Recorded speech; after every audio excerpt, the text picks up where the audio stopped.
I went on my first Tinder date today, and she showed up with her mouth sewn shut. Sophie pulled out her phone and typed something. Then I felt my phone vibrate in my pocket. I thought about leaving, but only for a split second.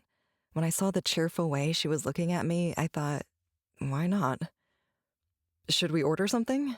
I asked, and Sophie nodded vigorously. We both got a small latte. I paid for our drinks, and we sat down. I awkwardly started sipping my coffee, but our short-lived silence was interrupted by another text.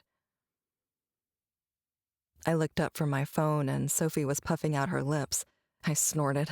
I couldn't help it. She was funny. I'm sorry, I don't know if I should text you back or just talk.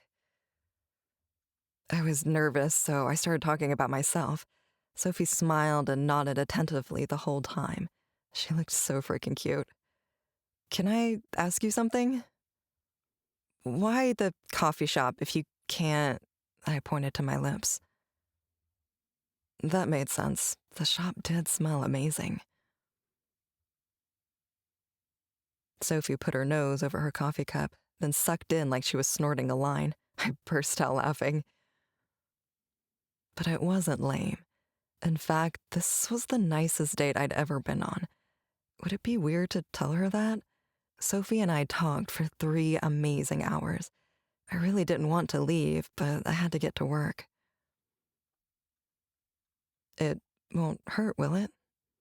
Sophie shook her head. I didn't know why her lips were like that, but it didn't bother me. We leaned in, face to face, and I only hesitated for a second before Sophie grabbed the hair on the back of my head, pulling me in for our first kiss. For a moment, the world stopped turning. But when she pulled away, something was wrong. Finally!